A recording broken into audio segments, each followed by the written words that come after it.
சிதம்பரிக்கு தன்னோடும் திங்களோடும் சிதம்பரி தன்னோடும் மங்கள் கடல் இவற்றோடு கலந்த தமிழோடு பிறந்தோம். எங்கள் வளமும் எங்கள் வாழும் மங்காத தமிழ் என்ற சங்கே விளங்கு.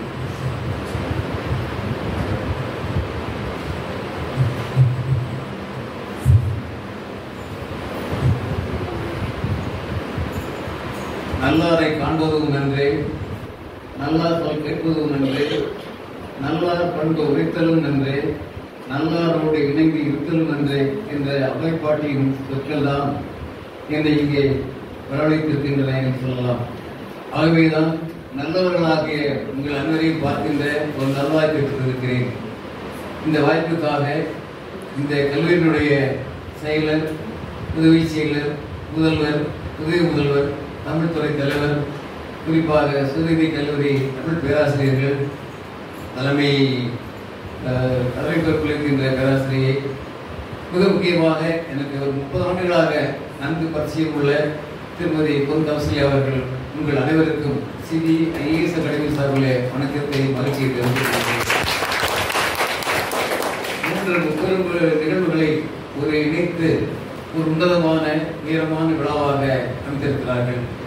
சமூக நீதி விழா, மறுமலர்ச்சியினர் விழா, தாய்த்தமிழ் விழா. உங்களுக்கு உவேசா அவர்களை பற்றி தெரியும் இல்லைங்களா? யாராவது ஒருத்தர் சொல்லுவாங்களே, ஏதாவது ஒரு செய்தி உவேசா பற்றி யாராவது?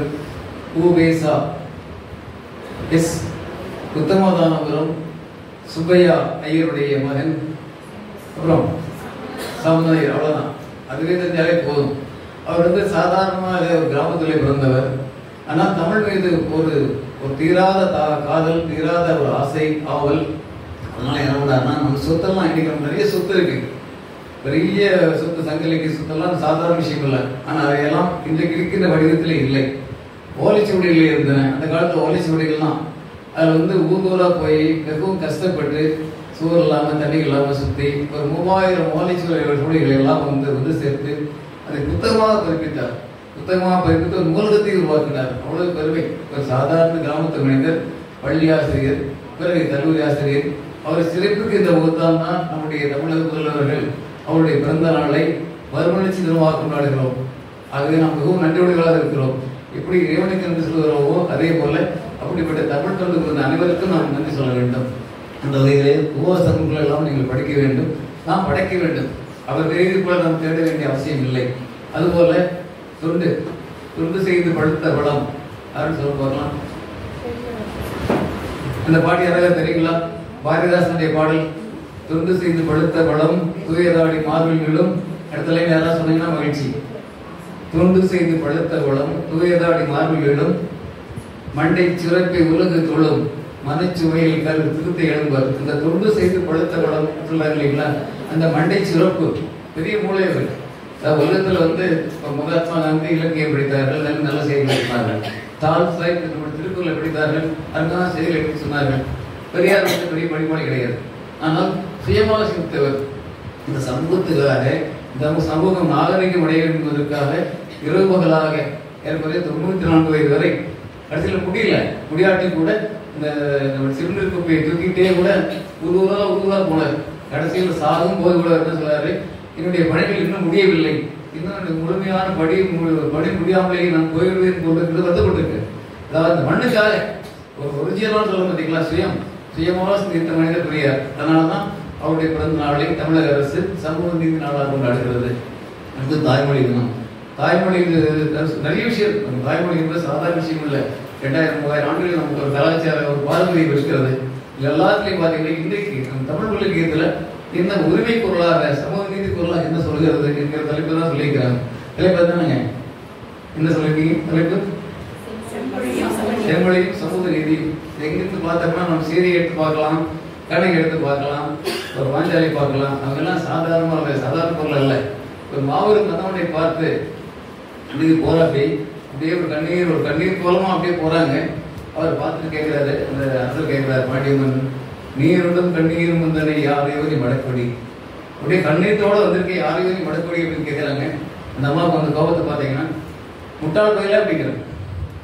கேரளா மன்னா என்ன அர்த்தம் இருக்கு? என்ன அர்த்தம் இருக்கு? முட்டாள் பயிலுங்கிற அர்த்தம் தான். அது பெரிய வழக்கு போயிடுது. வழக்குறை வந்து சாதாரண விஷயமே அல்ல. அது போயிட்டு இருக்கு. அதுக்கப்புறம் மனோடு தெரிய வருகிறது, அவன் தான் தப்பு செஞ்சுட்டேன்னு சொல்லிவிட்டு ப்ரூஃபெல்லாம் வருது.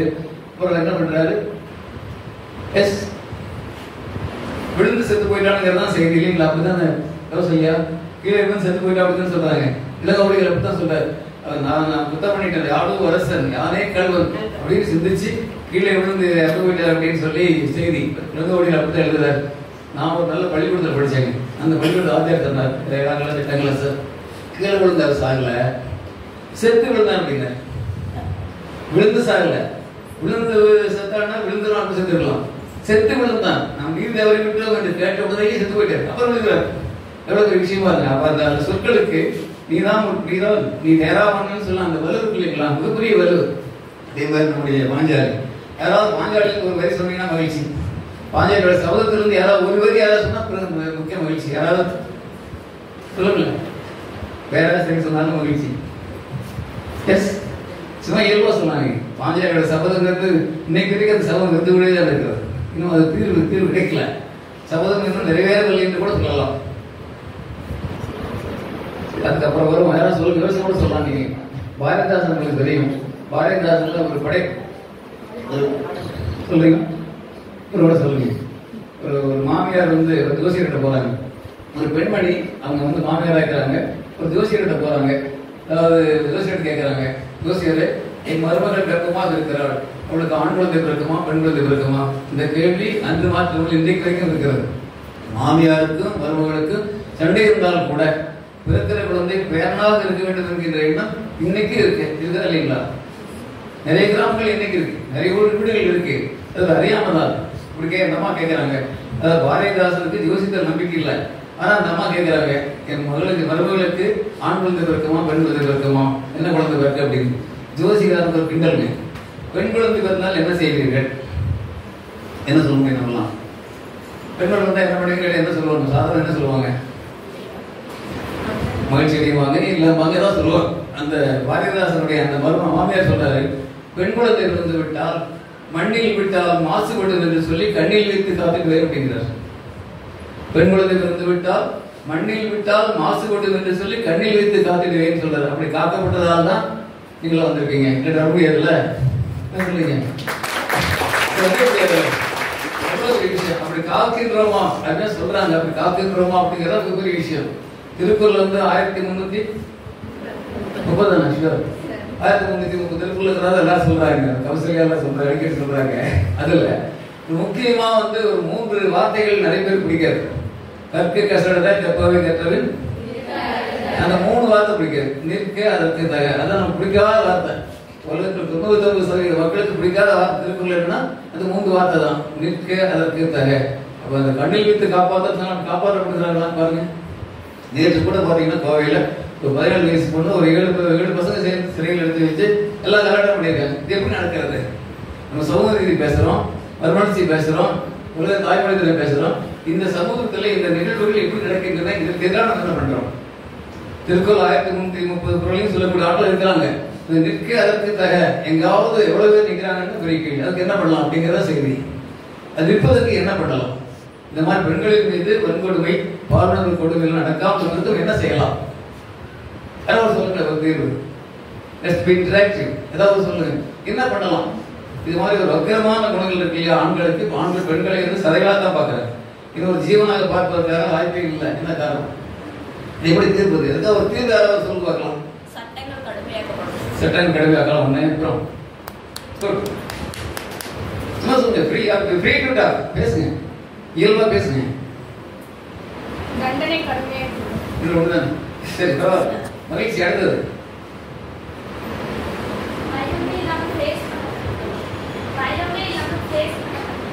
பயமெல்லாம் பேச பண்ண மாதிரி மகிழ்ச்சி. அதாவது அதுக்கு தற்காப்பு கலைகள் கற்றுக்கலாம். சிலம்பு இதுக்குள்ள ஒரு ரசப்படியை பார்த்து சிலம்பு தூண்டலாம் நல்லா கொண்டு வரலாம். அது பெரிய விஷயம். கராத்தே இருக்கு, பல விஷயம் இருக்கு. இதுக்கப்புறம் வேற ஏதாவது சும்மா சொல்லுங்க. மனநிலையிலேயே அதான் முக்கியம். மனசிலேயே வந்து இயல்பாக கிராமத்தில் குழந்தைகள் பிறக்கும் போது கூட அந்த பெண் ஆண் வித்தியாசம் இல்லாத அந்த பேதம் இல்லாம இயல்பா குழந்தைகள் என் பொண்ணு இப்போ என் பொண்ணுக்கு 2 குழந்தைங்க இருக்காங்க. என் பொண்ணு வந்து அவங்க அம்மா வயிற்றுக்கு போது இந்த மாதிரி ஒரு பள்ளிக்கூடத்தில் பேச போயிருந்தேன். அப்போது அவங்க சொந்தக்காரத்தை கேட்டாங்க, குமுதா வந்து மாசமாக இருக்காங்களாம்மா, என்ன குழந்தை எதிர்பார்க்கீங்கன்னு கேட்டாங்க. நான் பேசும்போது சொல்கிறேன் அப்படின்ட்டு, இங்கே பெர்சனல் விஷயமா சார் அப்படின்னா, இன்னும் பேசும்போது சொல்கிறேன் அப்படின்ட்டு சொன்னேன். இந்த மாதிரி அம்மா கேட்டாங்க, என் மனைவி கர்ப்பமாக இருக்கிறவங்களும் கேட்டாங்க, என்ன குழந்தை எதிர்பார்க்குன்னு கேட்டாங்க. நான் சொல்லுகிறேன், நான் ஒரு குழந்தையை எதிர்பார்க்கிறேன். அதான் பதில். என்ன குழந்தை எதிர்பார்க்கிறேன்? ஒரு குழந்தையை எதிர்பார்க்கிறேன். குழந்தை சிரிக்கையில் சிரித்தது வையம் சிரித்தது வானம். குழந்தை சிரிக்கையில் சிரித்தது வையம் சிரித்தது வானம். பாரதிதாஸ். நல்லது குடும்பம் பல்கலைக்கழகம். இதுக்கு என்ன தீர்வு என்று சொன்னால், நீங்க வந்து வெளியே ஆர்வதான் பட்ட விஷயம் கிராம வீட்டிலிருந்து ஆரம்பிக்குது. பெண்களை வந்து மாற்றி மாற்றி அவங்க ஒரு ஆகாத ஒரு ஜென்மாவே பார்க்கறது, ஊக்குவிக்க உரிமையில் ஊக்குவிக்காம இருக்கிறது எல்லாமே காரணம். இப்போ வந்து வெஸ்ட் பெங்கால்ல ஒரு பொண்ணு, நம்ம பொள்ளாச்சி பள்ளிப்பக்கம் கிராமத்தில் ஒரு பொண்ணு வெஸ்ட் பெங்கால் ஐஏஎஸ் ஆகிருக்கு. இந்த பொண்ணு பேர் யாருக்கா தெரியுமா உங்களுக்கு? பள்ளிப்பக்கம் சின்ன கிராமத்துல இருந்து வர பொண்ணு வெஸ்ட் பெங்கால் ஐஏஎஸ் ஆபீசர். பேர் தெரிஞ்சாலும் மகிழ்ச்சி. அப்ப நீங்க ஐஏஎஸ் ஆகுவாங்க. ஐஏஎஸ் ஆகிறதுக்கு முதல் படிப்பை வந்து 10 வரைக்கும் படிக்கணும். 10 தொடர்ந்து படிச்சுட்டே இருக்கணும். எஸ், யாராவது தமிழ் ஓவியா பாருங்களேன், ஓவியான்னு பேர் வச்சிருக்காங்க வீட்டில். அந்த பொண்ணு மேலே வரும்போது அவளே மாற்றிச்சிட்டார் தமிழ் ஓவியான்னு சொல்லி. தமிழில் இருக்கிற அந்த அன்பு, பேரன்பு, தமிழ் ஓவியா. கோயம்புத்தூர் டிஸ்ட்ரிக்ட் கலெக்டர் இருக்காரு, கமிஷனர், கார்பரேஷன் கமிஷனர். யாராவது பேர் சொல்ல மகிழ்ச்சி சொல்லுவீங்களா? Corporation commissioner Coimbatore, municipal corporation commissioner Coimbatore. இதெல்லாம் தெரியல. இப்படி எவ்வளவு முக்கியமான விஷயம். ஒரு முக்கியமான மனிதர், சாதாரண கிராமத்தில் பிறந்தவர். அதாவது ஸ்கூல்ல படிக்கும்போது 7ஆம் கிளாஸ் 8ஆம் கிளாஸ் படிக்கும்போது காலையில் 4 மணிக்கு அவங்க அம்மா எழுப்பிட்டு வாங்கலாம். 4 மணிக்கு போய் மில்லுக்கு வேலைக்கு போய் கூட்டுற வேலை. +2 முடிச்சிட்டாரு, கை மார்க். ஆனால் காலேஜுக்கு போகிற வாய்ப்பு இல்லை. 4 ஆண்டுகள் ஒரு மரமில்லில் வேலை செஞ்சிருக்காரு. சிவகுரு துர்வாகரன் கிடைக்குங்களா? ஏன் சிவகுரு துர்வாகரன் கோயம்புத்தூருக்கு வந்து கார்பரேஷன் ஆஃபீஸில் ஆஃபீஸர், ஐஏஎஸ் ஆஃபீஸர். 4 ஆண்டுகள் படித்தவங்க. அப்புறம் போராடியாலும் ஃப்ரெண்டு பார்த்து பணம் கட்டி ஐஐடியில் சேர்த்து வச்சு சொல்றாரு, நான் ஐஐடியில் சேரும்போது எனக்கு ஈஸ்வாஸே தெரியாது, ஈஸ்வாஸ் தெரியாது செஞ்சாரு. அதுக்கப்புறம் 2 சட்டை 2 பேண்ட். ஒரு காலேஜில் 4 வருஷம் 5 வருஷம் ஓட்டியிருக்காரு. பெரும்பாலும் ஈவினிங் எல்லாம் மரத்தறிக்கு வந்து ஒரு லுங்கி கட்டி படிச்சுட்டு போறான். அதனால அவருக்கு பேர் லுங்கி மேன். எல்லாரும் போட்ட பேர் லுங்கி மேன். இப்போ சொல்லுவாங்களா? இப்போ லுங்கி மேன் சொல்லுவாங்களா? இப்போ என்ன சொல்லுவாங்க? Sivaguru Durvakaran IAS corporation commissioner. எப்படி வந்தாரு? Is there any magic? இல்ல மேஜிக்கா? இதுக்கு ஓவைசாவுக்கு சம்மந்தம் இருக்கா? இதுக்கு பெரியாருக்கு சம்மந்தம் இருக்கா? இதுக்கு தாய்மொழிக்கு சம்மந்தம் இருக்கா? யாராவது சொல்லுங்களேன். இந்த உயர்வுக்கும் இந்த இந்த விழாக்களுக்கும் ஏதாவது சம்மந்தம் இருக்கா? யோசனை சொல்லுவாங்க யாராவது. எஸ், ஒரு மறுமலர்ச்சி தானே. ஒரு சாதாரண மனிதன் உயர்வுக்கு வந்தது, ஓவைசா வந்தது, இந்த மொழிக்கே பெரிய மறுமலர்ச்சி ஏற்படுத்தாரு. இந்த மனிதர்கள் தன் குடும்பத்துக்கு மாத்திரம் இல்லை, எல்லா இளைஞர்களுக்கும் சமூகத்துக்குமே ஒரு மறுமலர்ச்சியா இருந்திருக்காரு. பெரிய தொண்டு தானே. நான் மேல வரும்போது யார் ஐஏஎஸ் ஆகும் பெரிய யாராவது கேட்க போகணும். Very good. இல்லைம்மா, ஐஏஎஸ்ஆ என்ன பண்ணலாம்? ஐஏஎஸ்ஆ என்ன பண்ணுவீங்க?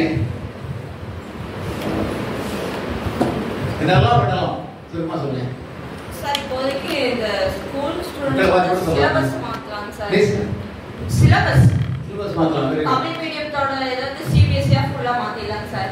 ஏன்னா இப்போ போக காம்படிட்டிவ் ரொம்ப அதிகமாயிட்டதுனால தமிழ் மீடியம் ஸ்டூடெண்ட்ஸ் வந்து ரொம்ப ஸ்ட்ரகிள் பண்றாங்க. அதனால சிலபஸ் வந்து சிபிஎஸ்இ மாத்தினா அந்த எஜுகேஷன் சிஸ்டமா ஃபுல்லா மாத்திடலாம். இப்போ வந்து மக்கப் பண்ணி படிக்கிற சிஸ்டம் இருக்கிறது அப்படி வேண்டாம். சிஸ்டமேட்டிக்கா பிராக்டிகலா என்ன நடக்கும் அதை ஃபர்ஸ்ட் மாத்தலாம். Very good. ஒரு விஷயம் வேற ஏதாவது மகிழ்ச்சி ஒரு கைதல் கொடுக்கலாம். பேர் என்ன? பாப்பா இந்துமதி சார். பாப்பா பேர் என்ன? இந்துமதி. பேர் என்ன? பாப்பா பேர் என்ன? இந்துமதி. இந்துமதி ஐஏஎஸ் சொல்ல மாட்டீங்களா? பேர் என்ன? இந்துமதி ஐஏஎஸ். சொல்ல இந்துமதி ஐஏஎஸ். வேற யாராவது ஐஏஎஸ் ஆக போறீங்க? சும்மா சொல்லுங்க. Yes, why you want to become IAS? சட்டங்களை ஒழுங்கு செய்யணும். சட்டங்களை ரைஸ் பண்ணணும். Very good. அப்புறம் கஷ்டப்படுற பிள்ளைங்களுக்கு வந்து நானே எஜுகேஷன் ட்ரெயின் கொடுப்பீங்க. Very good. மகிழ்ச்சி. பெரிய விஷயம். பேர் என்ன? Dolphin kids. பேர் என்ன? Dolphin kids. Dolphin kids. சரி சொல்லுமா. Dolphin kids IAS. வாழ்த்துக்கள். இந்த சிலபஸ் மாற்றம்னு சொன்னீங்க. மகிழ்ச்சி. சிலபஸ் மாற்றினாலும் படிக்க வேண்டியது யாரு? இப்போ நம்ம கோயம்புத்தூர்ல ஒரு ஐஏஎஸ் ஆஃபீஸருக்கு தெரியாம இருக்கீங்களா? அதுக்கு யார் காரணம்? கௌசல்யா மேடம் காரணமா, இந்த தமிழ்துறை தலைவர் காரணமா, நான் காரணமா? யார் காரணம்? நம்ம தானே. அப்ப அந்த அவேர்னஸ் இருக்கணும் இல்ல, இப்போ சோஷியல் அவேர்னஸ் இருக்கணும் இல்ல. வாழ்க்கையே வந்து ஒரு 4 எஸ்ல வந்துருங்க. Self awareness, self management, social awareness, social relationship. 4 வந்துருது. செல்ஃப் சொல்லுவாங்க, self awareness, self management, social awareness, social management. இந்த 4க்குள்ள வாழ்க்கை வந்துருது. செல்ஃப் அவேர்னஸ் என்ன? நாம யாரு? திருமூலர் சொல்லலைங்களா? தந்தையே தனக்கு கேடில்லை, உள்ளம் பெரும் கோயில் உன்னோட வாழையும். வாழ்க்கையில் வெற்றியடைய, தேர்வுகளில் வெற்றியடைய சீக்கிரம் என்னன்னு சொன்னா, நான் வழக்கமா சொல்றது, நல்லா சாப்பிடுங்க, நல்லா தூங்குங்க, அவ்வளவுதான். நல்லா சாப்பிட்டா போது, நல்லா தூங்கினா போது வாழ்க்கையில் ஜெயிச்சிடலாம். உண்மையா பையா? நல்லா சாப்பிடுவது கெட்டதெல்லாம் சாப்பிடுறது இல்லை, கெட்ட நேரம் தூங்குறது இல்லை. பெரும்பாலும் வகுப்பறையில் தூங்குறது இருக்கீங்களா? வகுப்பறையில் தூங்குறது யாராவது? நல்ல வேலை இல்லை, தூங்கினாலும் தப்பே வச்சுக்கல. ஆனா கவனிக்கணும். அதாவது இந்த 2 விஷயம் ஒழுங்கா, இந்த டிசிப்ளின் இருந்தாலே போதும். இந்த டிசிப்ளின் தானே மிகப்பெரிய விஷயம். ஒரு ஜென் பிலாசபி இருக்கு, how to claim a mountain. மலையின் மீது ஏறுவது எப்படி? சொல்லுங்க யாராவது. மலையின் மீது ஏறுவது எப்படி? சிம்பிளா சொல்லுங்க. Picture obvious. சொல்லுங்க சொல்லுங்க சொல்லுங்களா? மையே சொல்லுங்க.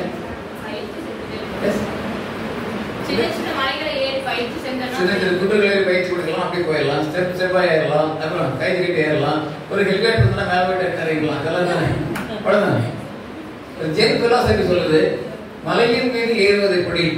உச்சியில இருந்து துவங்குங்கள். மலையின் மீது ஏறுவது எப்படி? உச்சியில இருந்து துவங்குங்கள். Is it an answer or is it just a criticism? இது பதில் மாதிரி தெரியுதா, கிண்டல் மாதிரி தெரியுதா? மலையின் மீது ஏறுவது அப்படின்னா உச்சியிலிருந்து ஆரம்பிங்க அப்படிங்கிறாங்க. என்னது பதிலான இதுதான் பதில். எப்படி ஐஏஎஸ் ஆகுது? ஐஏஎஸ் ஆகிவிட்டதாக நினைத்துக் கொள்ளுங்கள். அப்படின்னா படிக்க வேண்டியது இல்லையா, நேர்முக தேர்வுக்கு போக வேண்டியது இல்லையா அப்படின்னு அர்த்தம் இல்லை. ஒரு ஐஏஎஸ் ஆஃபீஸர் எப்படி இருப்பாரு பார்க்கணும். இப்போ பிரபாகர் இருக்கவங்க கூப்பிடலாம், நீங்க நேராக போய் 10 பேர் ட்ரை பண்ணலாம். ஒரு நாள் உட்காந்து பார்க்கலாம், ஒரு மனித உறவுகளை எப்படி பார்க்கிறாரு, வரங்களை எப்படி அணுகிறாரு. யார் வந்தாலும் சரி, எம்பி வந்தாலும் எம்எல்ஏ வந்தாலும் எப்படி வந்து பிரச்சனை அணுகிறாரு, வார்த்தைகள் எப்படி பயன்படுத்துறாரு அப்படிங்கிறதெல்லாம் பார்த்தீங்கன்னா நமக்கு ஒரு ட்ரைனிங் பாயிண்ட். அதுதான் how to climb mountain, start from the beginning. Achieve நினைச்சிருக்கேன். ஒரு ஐஏஎஸ் ஆஃபீஸர் எப்படி இருப்பாரு, எப்படி ட்ரெஸ் பண்ணிக்குவாரு, தன் வார்த்தைகள் எப்படி பயன்படுத்துவாரு, சக மனிதனோடு எப்படி பழகுவார், இதெல்லாம் தான் செலக்ஷன். இதெல்லாம் இந்த சென்ஸ் தான் உங்களுக்கு கொண்டே இருக்குது. ஏஎஸ் எக்ஸாம் வந்து அம்மா சொன்னாங்க, ஏஎஸ் எக்ஸாம் வந்து 3 part. Williams, mains, interview. Williams 2 paper தான். ஒன்று ஜெனரல் ஸ்டடீஸ், இந்த பேப்பர் எல்லாம் படிக்கிறது தான். அதில் வந்து plus all the school subject, only school subject தான். செகண்ட் பேப்பர் வந்து CSAT, civil services aptitude test. அதில் இங்கிலீஷ் இருக்கும், மேத்ஸ் இருக்கும், குவான்டிடேட்டிவ் ஆப்டிடியூட் இருக்கும், அவ்வளோதான். 2 பாஸ் பண்ணிட்டீங்கன்னா அடுத்த செகண்ட் வந்து main exam. Every year prelims exam May June நடக்குது. மெயின் எக்ஸாம் வந்து ஏப்ரல் மே நடக்கும். அது வந்து 9 papers, all the school subjects degree level, அவ்வளோதான். Third part interview. Interview part is very important. அதெல்லாம் உங்களை டெஸ்ட் பண்றாங்க. நீங்க எவ்வளவு வேல்யூ பெஸ்ட் பர்சன். ஒரு வேல்யூ ஒரு அம்மா வந்து ஒரு அம்மா ஒரு 7 வயசு பையன் கூப்பிட்டு ஒரு சைக்காட்ரிஸ்ட் போறாங்க. சார் வந்து பையனுக்கு வேல்யூஸ் பண்பாடுல சொல்லி தரணும், எந்த வயசுலையும் சொல்லி தரலாம்னு கேட்கறாங்க. குழந்தைங்களுக்கு எந்த விஷயம் சொல்லி தரலாம்? பண்பாடு நீங்களே சொல்லுங்க. பண்பாடு எந்த வயசுலையும் சொல்லி தரலாம்? காலேஜ் வந்து சொல்லி தரலாமா? வேலைக்கு போகும்போது சொல்லி தரலாமா? எப்போ சொல்லி தரலாம்? அந்த டாக்டர் கேட்குறாரு, பாப்பா அம்மா உங்க குழந்தைக்கு என்ன வயசு அப்படின்னு கேட்குறாங்க. 7 years. டாக்டர் சொல்றாரு, you are already 7 years late. 7 ஆண்டுகள் தாமதம் வந்திருக்கீங்க. இப்போ என்ன அர்த்தம்? சின்ன வயசுல வயிற்றுல இருக்கும் போதே குழந்தைக்கு நம்ம எல்லாம் சொல்றோம் இல்லைங்களா, கருவில் இருக்கும் போதே நம்ம தாய் தாயோட அப்பா வீட்டுல அம்மா வீட்டுக்கு கொண்டுட்டு நிறைய மேன்மையான செய்திகளை பார்த்துக்காக இலக்கிய படிக்க சொல்லுவாங்க. சாவூர்னு சொல்லுங்க தெரியும். அவருக்கு எந்த புத்தகத்துக்காக நோட் புக்ஸ் அடிச்சது?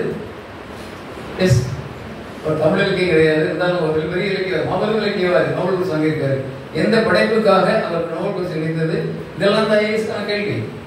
S S, Gitanjali. கீதாஞ்சலிங்கிற அந்த தொகுப்புக்கு தான் கொடுத்தாங்க. அது ரொம்ப அருமையான புத்தகம். ஆனால் தாவூர் தனக்கு பிடித்தாக ஒரு கவிதை சொல்றாரு, சைல்டு அப்படி கவிதை சொல்றாரு, அருமையான கவிதை. அம்மா உங்களுக்கு குழந்தைக்கு என்ன வயசுங்க? பெரிய பொண்ணு டாக்டர் பெரிய பொண்ணு. சரி, இப்போ குழந்தை சின்ன குழந்தை யாருக்கு இருக்கு? நம்ம பேராசிரியர் பேத்தி இருக்காங்க. சரி, குழந்தைக்கு என்ன வயசு? 7 வயசு. சரி, இருக்குது. இந்த 7 வயசு குழந்தை ஒரு நாள் அம்மா மடியில் படுத்துட்டு கேட்குது. அது 3 வயசு கூட வச்சுங்களேன். அம்மா எனக்கு எங்க எடுத்தீங்க அல்ல எங்க வாங்குறீங்கன்னு கேட்குது. வீட்டு சொல்லுங்க இல்லை பேரண்ட்ஸ் தவிட்டுக்கு வாங்கினேன், மார்க்கெட்டில் வாங்கினேன், அவங்ககிட்ட வாங்கினேன், இவங்ககிட்ட சொல்றாங்கல்ல. அந்த மாதிரி குழந்தை அம்மாவோட கடவை கேட்குது. அம்மா எங்க எங்க எடுத்தீங்க எங்க வாங்கினீங்கன்னு கேட்குறாங்க. என்ன சொல்லியிருக்கீங்க மேடம்? வேற என்ன சொல்லுவீங்க? கலை பார்த்து போட சொல்லுவீங்களா? என் குழந்தைக்கு வந்து நான் வந்து எப்படி பிறந்தான்னு என்னுடைய பொண்ணுக்கும் என் பையனுக்கும் சொல்லியிருக்கேன். சொல்லுங்க. இப்போ எப்படி சொல்லுவீங்க? சொல்லுங்களேன். சொல்லுங்களேன். எங்க தானே எடுத்தீங்க எங்க வாங்கினீங்க கேட்டால் என்ன சொல்லுவீங்க? எங்க எடுத்தீங்க? எனக்கு வந்து ஆப்ரேஷன் பண்ணி சொல்லலாம். எங்க வயிற்றுக்குள்ளதான் நீ வளர்ந்த உன்னுடைய தொப்புள் கொடி ஒன்று உனக்கு தொப்புள் இருக்குல்ல, அதுல இருந்து ஒரு கொடி வந்து இணைப்புல வந்து அம்மா சாப்பிட்றதுல உன்னுடைய வயிற்றுக்குள்ள நேரடியா போயிடும். நீ வந்துட்டு அந்த தண்ணி வயிற்றுக்குள்ள அம்மா வயிற்றுக்குள்ள இருக்கும். எப்போ பார்த்தாலும் நீச்சல் அடிச்சுட்டே இருந்த. அப்புறம் 10 மாசம் கழிச்சு நீ உதைக்கிறதெல்லாம் எனக்கு தெரியும். இந்த இடத்துல உதைச்சிருக்க.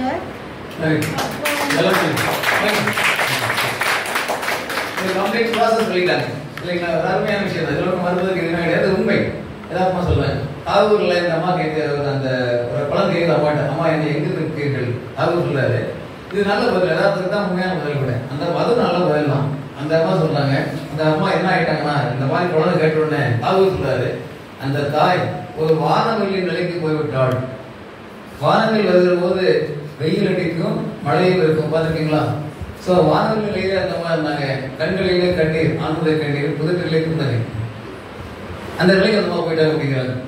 புரியல? பதில் சொல்ல முடியல. அப்ப சொல்றாங்க பொதுவா, தங்கமே உன்னை இதயத்துல இருந்து எடுத்தேன் அப்படிங்கிறாங்க. இது இதயத்துல இருந்து எடுத்தேன் அப்படிங்கிறாங்க. கவனிக்கிறீங்களா? எஸ், இது பாசிபிள். அதான் அர்த்தம். எல்லா குழந்தையுமே இதயத்துல இருந்து எடுக்க முடியும். வயிற்றில் இருந்தா கூட அது வந்து டைரக்டா லிட்டரலா அர்த்தம். பட் இதுக்கு அந்த அன்பு, அந்த பேரன்பு தானே, இதயம் தானே எல்லாத்துக்குமே. அதுல வந்து பாத்தீங்கன்னா ஒரு அதாவது பக்மின்ஸ்டர் ஃபுல்லர் ஒரு சயின்டிஸ்டுங்க. பக்மின்ஸ்டர் ஃபுல்லர் ஹரி ஹேடா ஒரு பொண்ணு தான் எழுதிட்டு இருக்குது. பரவாயில்ல. பக்மின்ஸ்டர் ஃபுல்லர் ரெண்டு கூட பார்க்கலாம் நீங்க. அதுல சொல்றாரு, சின்ன வயசு அவர் ஒரு 45 டாக்டர் காலேஜுக்கே போகல. பட் 45 டாக்டரேட் வாங்கியிருக்காரு. நான் ஒரு டாக்டரேட் தான், காலேஜ்ல ஒரு டாக்டரேட் தான். ஆனா அவர் 45 டாக்டரேட் வாங்கியிருக்காரு. காலேஜுக்கு போகல, ஆனர் டாக்டரேட். அவர் கேட்குறாங்க 45 46 இருக்கவங்க கேட்குறாங்க, சார் நீ காலேஜுக்கே போகல, இப்போ 45 டாக்டரேட் வாங்கியிருக்கீங்களே அப்படின்னு கேட்குறாங்க. அவர் சொல்றாரு, ரொம்ப நல்ல முக்கியமான விஷயம். ஆசிரியர்களுக்கும் உங்களுக்கும் முக்கியம். நாங்களாம் நீங்களே நாளைக்கு காலையில் கொஞ்சம் பெருசாகி ஒரு குடும்ப தலைவராக போறீங்க. உங்களுக்கு உயர்வான செய்தி. ஒரு சொல்ல, நாங்கள் ஒரு 3 வயசு பையனா இருக்கும்போது பசி, அம்மா வெளியே போயிட்டாங்க, நான் எனக்கு பசி. இப்போ அப்படியே உருவிட்டு போது பால் எடுத்தேன், ஃப்ரிட்ஜிலிருந்து பால் எடுத்தேன், பால் கொட்டி போச்சு. நிலத்துல அப்படியே போயிட்டு இருக்கு. என்ன செய்வாங்க பேரண்ட்ஸ்? ஒரு குழந்தை பால் எடுக்கிறது சிந்தி போச்சு, அம்மா வெளியே உள்ள வந்துட்டாங்க. அதை பார்த்து என்ன செய்வாங்க, என்ன சொல்லுவாங்க? நீங்க சொல்லுங்க, என்ன பண்ணுவீங்க? அப்புறம் என்ன சொல்லுங்க? எஸ் மேடம், நீங்க சொல்லுங்க. சொல்ல போயிருந்தேன், குழந்தை போய் ஃப்ரிட்ஜில் பால் விட்டுருச்சு, பால் கொட்டி தரையெல்லாம் போயிட்டு இருக்குது. அம்மா வந்துட்டாங்க. என்ன செய்வாங்க பேரண்ட்ஸோ வாத்தியார்களோ அப்பாவோ? என்ன செய்வாங்க? கண்டிப்பாங்க, அடிப்பாங்க, திட்டுவாங்க. இல்லாட்டி உங்க அப்பா மாதிரியே நீ உடையிக்கிறேன்னு சொல்லுவாங்க. இதெல்லாம் இருக்கு. அந்த தாய் என்ன பண்ணாங்கன்னா, தங்கம் நம்முடைய வீட்டுல பால் கூட ஓவியம் போடுது, பால் கூட ஓவியம் போடுது அப்படின்ட்டு கையை பிடிச்சா விளையாட சொல்றாங்க. அந்த தரையில அவன் கைப்பிடி விளையாட சொல்லலாம். கொஞ்ச நேரம் விளையாடுறதுக்கு அப்புறம் சரி கிளீன் பண்ணிடலாமா அப்படிங்கிறாங்க. அவனுக்கு சின்ன மாவு கொடுத்து கிளீன் பண்ணிட்டாங்க. அதுக்கப்புறம் இதான் முக்கியமான விஷயம், ஒரு எம்டி பாட்டில் எடுத்து தண்ணி ஊற்றி ஃப்ரிட்ஜில் வச்சு அதை எப்படி சிந்தாமல் எடுக்கிறதுன்னு சொல்லி தர்றாங்க. அந்த பையன் சொல்றான், 45 டாக்டரேட் வாங்கிட்டு போட சொல்றாரு. அந்த தான் எங்க அம்மா சொல்லி கொடுத்தாங்க இல்லையா, அந்த பழக்கம் தான் ஒரு நிகழ்ச்சியை எப்படி தப்பெல்லாம் செய்வது கற்றுக்கொண்டு இந்த ஹைட்டுக்கு வந்துருக்கு அப்படிங்கிறாரு. இப்படி செய்வது தான் இதுதான் வாழ்க்கை. இது செய்வதற்கு என்ன கஷ்டம் நமக்கு?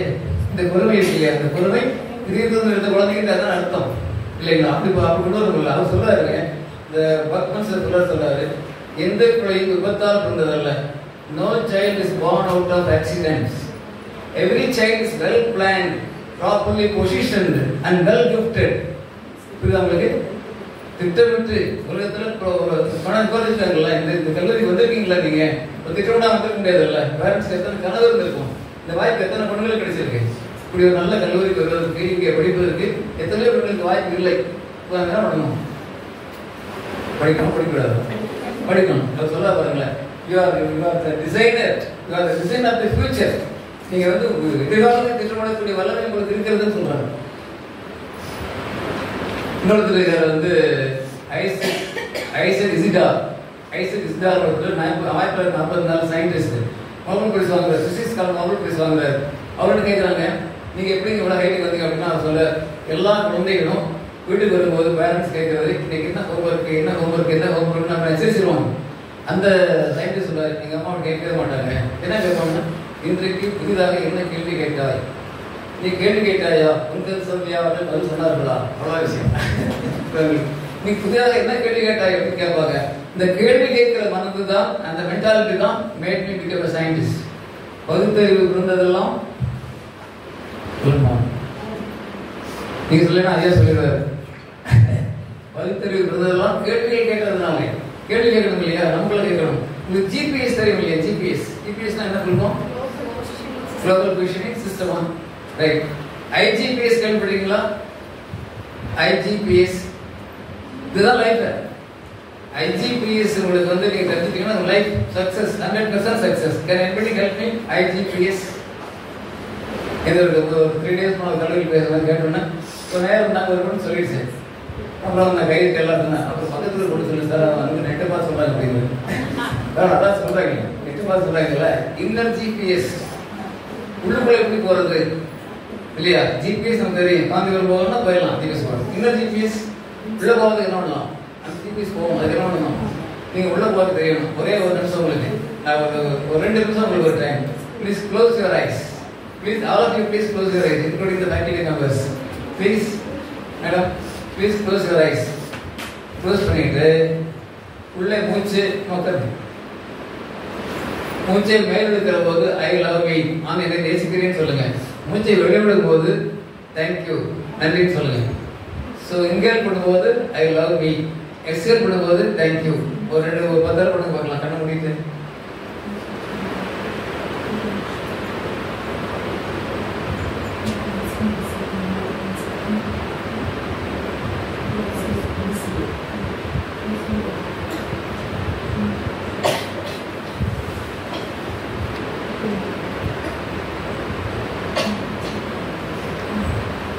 Right? You can open your eyes. Open your eyes. வந்து இன்ஹேல் பண்ணும்போது சொன்னீங்க ஐ லவ் மீ, எக்ஸ்ஹேல் பண்ணும்போது இப்போ ஐ லவ் மீ நான் நேசிக்கிறேன். தேங்க்யூ யாருக்கு சொன்னீங்க? இப்போ இந்த நிகழ்ச்சியில் வந்து கடவுளுக்கு நன்றி சொன்னாங்க. இப்போ நீங்க தேங்க்யூ யாருக்கு சொன்னீங்க? தேங்க்யூ யாருக்கு சொன்னீங்கன்னு கேட்குது. Very good. உங்களுக்கு அடுத்தது பேரண்ட்ஸ், வெரி குட். அப்புறம் டீச்சர்ஸ், வெரி குட். அப்புறம் the whole world, பிரபஞ்சத்துக்கு நன்றி சொல்லணும்ல. உலகம் முழுக்க நன்றி சொல்றது கிடைக்கப்பட்டவங்க தானே. நாம இங்க வருவதற்கு எத்தனையோ பேர் காரணம் இல்லையா? அப்பா அம்மா காரணம் தான், அவங்க மாத்திரமே காரணம் இல்லை. ஆசிரியர்கள், உறவினர்கள், வேலைக்காரங்க, ஃப்ரெண்ட்ஸ் எல்லாருமே காரணம் தானே. ஸோ இதுதான் இன்னர் ஜிபிஎஸ். இன்னர் ஜிபிஎஸ்க்கு நீங்க எந்த மதத்தை நம்பினாலும் சரி நல்லது, எந்த ஜாதியமாலும் நல்லது எடுங்க. ஆனா ஒண்ணு மாத்திரம் காலையில் எழுந்திரிச்சுன்னேன் மறக்காம சொல்லிசணும். இது வந்து சொல்ல முடியாது நல்லது. காலையில் எழுந்திரிச்சுன்னா முதல் வேலையா நீங்க வந்து பாத்ரூம் போறதுனால கூட சொல்லிக்கலாம், திஸ் இஸ் மை லைஃப். புரியுதுங்களா? இது என்னுடைய வாழ்க்கை, நான் அறம் சார்ந்து வாழ்ந்து கொண்டிருக்கிறேன் வாழ்க்கை. இது சொல்லிட்டாலே தயசாது, இது என்னுடைய வாழ்க்கை, நான் அறம் சார்ந்து வாழ்ந்து கொண்டிருக்கிறேன் வாழ்க்கை அப்படின்னு சொல்லி முடிவெட்டீங்கன்னா அதான் இன்னர் ஜிபிஎஸ். அதான் உள்ள போவதற்கான வழி. நீங்க யாரும் தெரிஞ்சுக்கலாம். உங்க ஃப்ரெண்ட்ஸ் யாரும்? Who is your close friend? Who is your close friend? சீக்கிரம் சொல்ல வேண்டாம். இருக்கமா ஊர்ல school friend. why she is very close? எல்லாத்தையுமே வந்து ஷேர் பண்ணுவேன். சரி, ஒரு ரிசெப்டிவா இருப்பாங்க. சரி இல்லையா, ரிசர்வ் பண்ணுவாங்க. Very good, thank you. வேற உங்களுக்கு க்ளோஸ் ஃப்ரெண்ட் இருக்குனால எஸ் அப்பா யாரோ சொல்லுங்க. இங்க பாருமா, என்ன பாரு அங்க வாட்டு இங்கிலீஷ் நான் இல்ல நீதாமா இதுக்கு யாரோ சொல்லுவோம். who is your close friend? School friend இங்க யாரும் ஃப்ரெண்ட்ஸ் இல்லையா இருக்காங்க? என்ன காரணத்தினால ஒரு ஃப்ரெண்டு? என்ன காரணம்? ஒரு காரணம் சொல்லுங்களேன். சம்திங் சீஸ் ஐஸ்கிரீம் வாங்கி தருவாங்களா? ரெண்டு ஃப்ரெண்ட்ஸ் அப்படியே போயிட்டு, என் பையனுக்கு வந்து எம்பிஏ முடிச்சு திருப்பூர் வேலை செய்யறான். அவன் எல்கேஜி முடிச்சுட்டு யூகேஜி போறான். என்னோட வாத்தியார் ஒருத்தர் வந்தார், ஸ்கூலுக்கு வந்தார். தம்பி கூப்பிட்டு சேர்ந்தில் விட சொன்னான். யாரப்பா உங்க ஃப்ரெண்ட் அப்படி கோயம்புத்தூர் அப்படின்னா நான் பார்த்தேன் எப்படி வரவங்களாம் மாமா வாங்க வரவங்களே இப்படி மாமா வாங்க அப்படின்னா அப்புறம் விட்டாரு. அப்புறம் சொல்லுங்க சரி யாரும் உங்கள் ஃப்ரெண்ட்ஸ் எல்லாம் யாரும் கேட்டா நான் சொல்ல மாட்டேன் அப்படின்னு அப்படிங்க. இப்போ வந்தாரு விளையாட்டு இருந்துட்டு ஃப்ரெண்ட்ஸ் தான் கேட்டீங்க எல்லாரும் ஃப்ரெண்ட்ஸ் அப்படின்னா அவர் அப்படியே எல்லாரும் கோத்து நல்ல ஆசிரியர் டாக்டர் மாத்தினா நமக்கு தெரியும் எல்லாரும் ஃப்ரெண்ட்ஸ் அப்படின்னா இப்போ அவர் அப்படியே என்னங்க அப்படின்னா இல்லை வந்து கணியம் பூங்கனுடைய கொள்ளு பேர் அப்படின்னாரு. கணியம் பூங்கனுடைய கொள்ளு பேர் அப்படின்னாரு. எப்படி சொல்லுங்க அவ்வளோ அது சொன்னது நாளைங்க நாளைக்கு ஒரு வாத்தியார் சொன்னாரு அதை அப்படியே ஜனட்டிக்கலா வந்துருக்கப்பா அவங்களுக்கு எல்லாரும் சாதாரண ஃப்ரெண்ட்ஸ் அப்படிங்கிறது எவ்வளோ பெரிய விஷயம். சாதாரண கான்செப்ட் இல்லை. அண்ணா சொல்லுவாரு நண்பனை தேடி தேடி அலைந்தேன் என்னுடைய படிப்புக்கு ஏற்ற மாதிரி என்னுடைய ஜாதிக்கு ஏற்ற மாதிரி என்னுடைய தகுதிக்கு ஏற்ற மாதிரி தேடி தேடி தேடி அலைந்தேன். யாருமே கிடைக்கல. அக்கார்டிங் டு மை எக்ஸ்பெக்டேஷன் யாருமே கிடைக்கல. இன்ஸ்பைட் ஆஃப் தட் நண்பன் ஆகிவிடுவது என்று முடிவு செய்து நடந்தேன். ஒரு படையே பின்னால் வந்தது. புரியுது நம்மளுக்கு? நண்பனை நமக்கு தகுந்த மாதிரி நம்ம ஜாதி நம்ம ஊருக்கார நம்ம அப்படியே பார்த்தோம்னா குறி போயிடும். இன்ஸ்பைட் ஆஃப் திஸ் எல்லாம் இருந்தாலும் சரி இந்த ஒட்டுமொத்தம் ஒரு இன்க்ளூசிவ் அப்படிங்கிற மாதிரி அப்படி பார்க்கணும். அதான் யாவது முறை புரியுங்களா? அப்படி பார்க்கும்போது ஒரு படையே பின்னால் வந்தது. அந்த படை தான் தமிழ்நாட்டை ஆண்டு கொண்டிருக்கிறது இல்லையா உங்களுக்கு? ஸோ அது பெரிய விஷயம். இன்க்ளூசிவா பார்க்கறது யாது முறை யாவும் தான் சாதாரண விஷயம் கிடையாது இல்லையா? பாப்பா பேர் என்ன? மேடம் வந்துட்டாரா? இல்லை மேடம் சரி கவுசில் இந்த பொண்ணு சொன்னாரா? எப்படி சொல்லுங்க?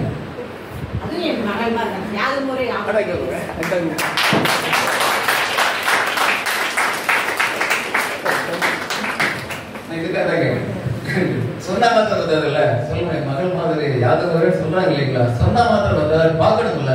இப்படி பார்த்தா தானே மேல நமக்கு வந்துக்கலாம். அது வந்து ஐஏஎஸ் ஐபிஎஸ் மாத்திரம் வாழ்க்கைக்கே வந்து பாத்தீங்கன்னா இந்த ரெஸ்பான்சிபிலிட்டின்னு ஒன்று இருக்கு. அதெல்லாம் பிரச்சனை. many people are not responsible nowadays. Responsible ஒன்று இருக்கு இல்லைங்களா? இங்கிலீஷ்ல இப்போ என் பொண்ணு வந்து லண்டன்ல ஒரு ஸ்கூல் டீச்சரா இருக்காங்க. அங்க என்னங்க நம்ம ஊர்ல இல்லாத எந்த சிறப்பு அப்படின்னு சொன்னா அவங்க சொல்றாங்க. அவங்க வந்து ராயல்ஸ் இருப்பாங்க, நோபிள்ஸ் ராயல்ஸ். அவங்கெல்லாம் பார்த்தீங்கன்னா தனக்கு உரியதல்லாததை எதுவாக இருந்தாலும் விட மாட்டாங்க.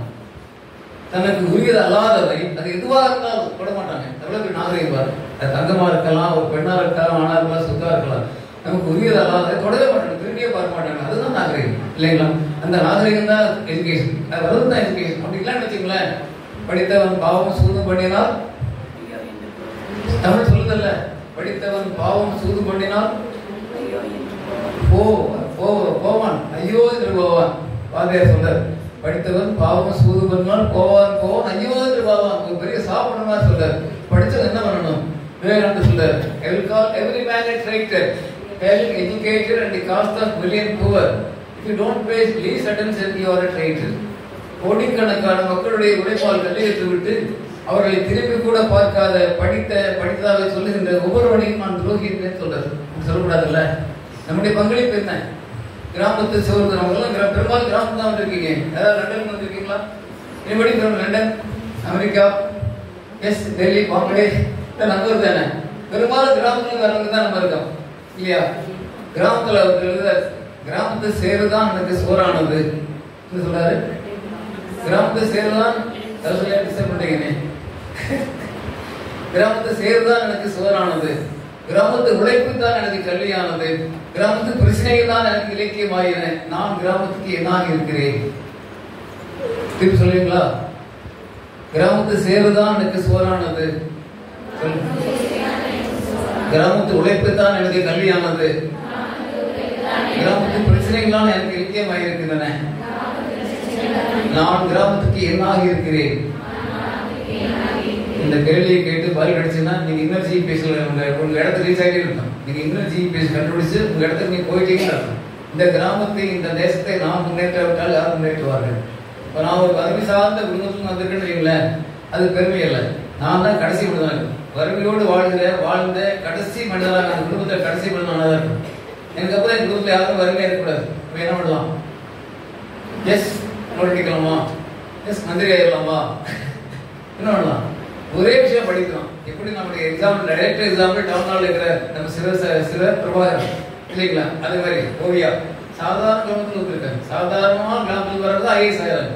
செலக்ட் ஆகிறாங்க. எவ்ரி இயர் வந்து லட்சக்கணக்காக அப்ளை பண்றாங்க. ப்ரிலிம்ஸ் எக்ஸாம் முடிச்சு மெயின் எக்ஸாம் முடிச்சு இன்டர்வியூ வரும்போது ஒரு 1000 பேர் செலக்ட் ஆயிடும். இப்போ என்ன அர்த்தம்? People are not serious.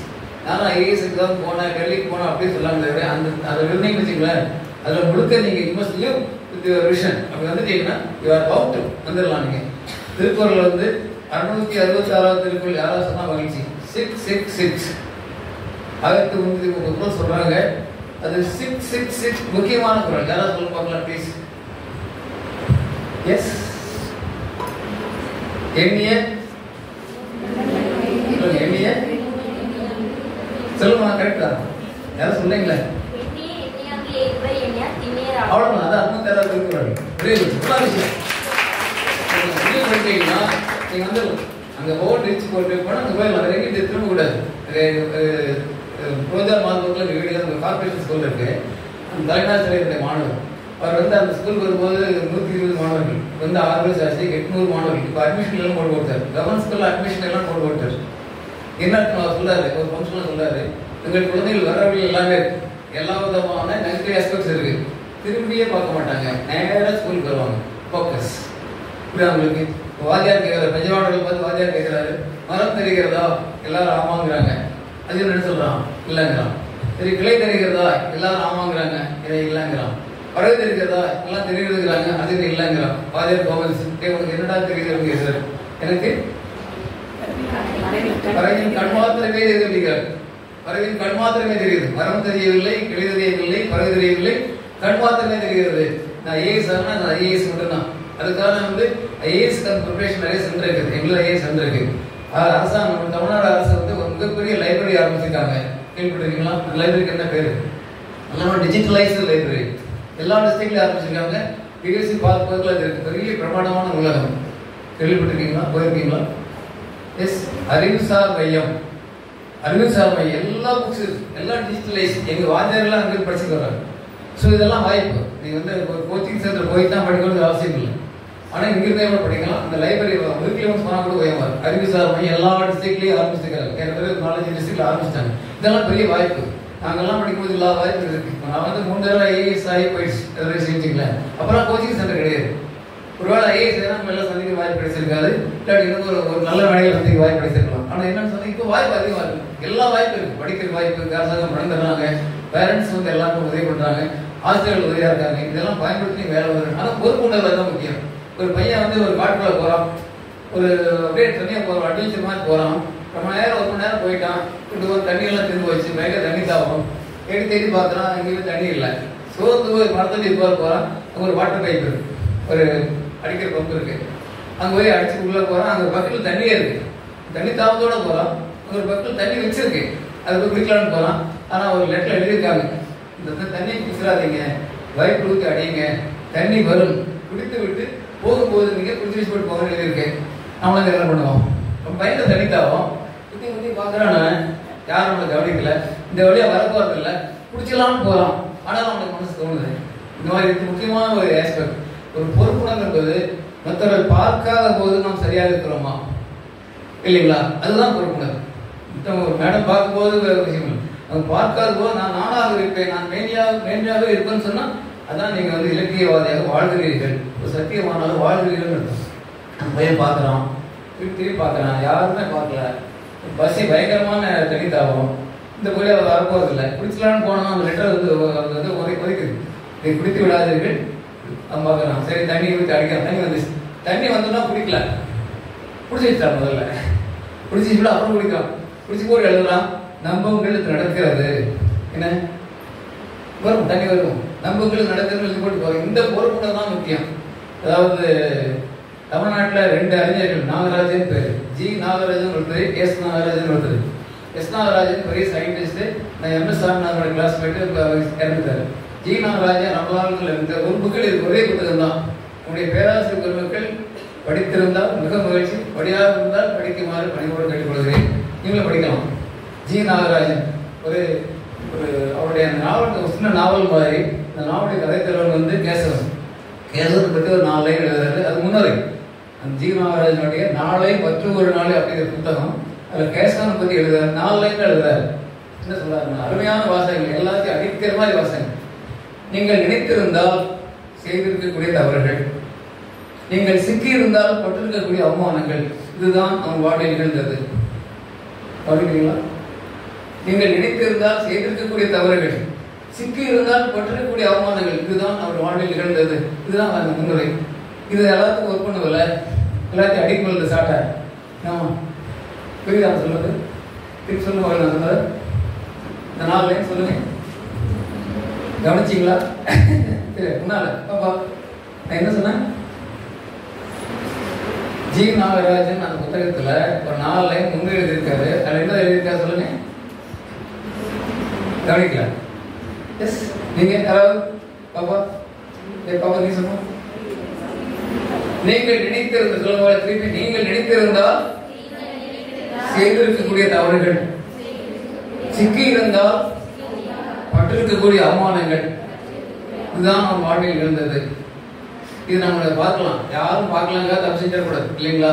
அப்ப செஞ்சுட்டாலும் நம்ம நிறைய பேர் தப்பிச்சுக்கிறாங்க. அதாவது நிறைய பேர் உழவிட்டு இருக்காங்க, நல்ல ட்ரெஸ்ல உழவிட்டு இருக்காங்க. ஆனா அந்த மாட்டாத வரைக்கும் நல்லதுதான், மாட்டாது அப்பதான் இப்படியெல்லாம் பண்ணிருக்காங்க அப்படின்னு. ஆகவே எல்லா நிலையிலும் நம்ம சாதாரண இருக்கணும். வள்ளுவர் சொல்றாரு, ஈன்றாள் பசிகாண்பான் ஆயினும், யாராவது சொல்ல பார்க்கலாம், அப்படி இப்படி பார்க்கலாம். ஈன்றாள் பசிகாண்பான் ஆயினும் சொல்லுங்க. டீச்சர் சொல்றாங்க. எஸ், யாராவது அம்மா நீங்களே சொல்லுங்க ப்ளீஸ். லைக் கொடு பாப்பா, லைக் கொடு. சொல்லுங்க. ஈன்றாள் பசி காண்பான் செய்யற்க சான்றோர் பழிக்கும். கேட்கல சரியா? ஈன்றாள் பசி காண்பான் ஆயின் செய்யற்க சான்றோர் பழிக்கும். ஈன்றாள் பசி, அதாவது எங்க அம்மாவுக்கான சாப்பாடு என்னோட உழைப்பு இல்லைன்னு இல்லை, என்னால் உழைக்க முடியல. அம்மாவுக்கு சாப்பாடு எனக்கு ஏற்பாடு பண்ண முடியலன்னா நான் கவுன்சிலர் வீட்டில் போய் படம் எடுக்க முடியாது இல்லைங்களா? அவங்க போய் கேட்க முடியாது. ஈன்றாள் பசி காண்பான் ஆயினும், அம்மாவுக்கு சோழ முடியாவிட்டால் கூட சமூகம் விரும்பாத தீய செயல்களில் வெங்காதீர்கள். இதுதான் டிசிப்ளின், இதுதான் டிசிப்ளின், இதுதான் கட்டுப்பாடு. இது மனக்கட்டுப்பாடு தானே. இதுதான் எந்த காலத்துலையுமே தவறு செஞ்சு விடக்கூடாது அப்படிங்கிற உறுதி இருக்கணும், மனதில் உறுதி இருக்கணும். அதுதான் பொறிகளின் மீது தனி அரசாணை சொல்றாரு. அன்பு இருக்கணும், நெஞ்சில உறுதி இருக்கணும். பொறிகளின் மீது தனி அரசாணை. பொறிகள் என்ன? பொறி கடல் பொறியா, கடலா பொறியா?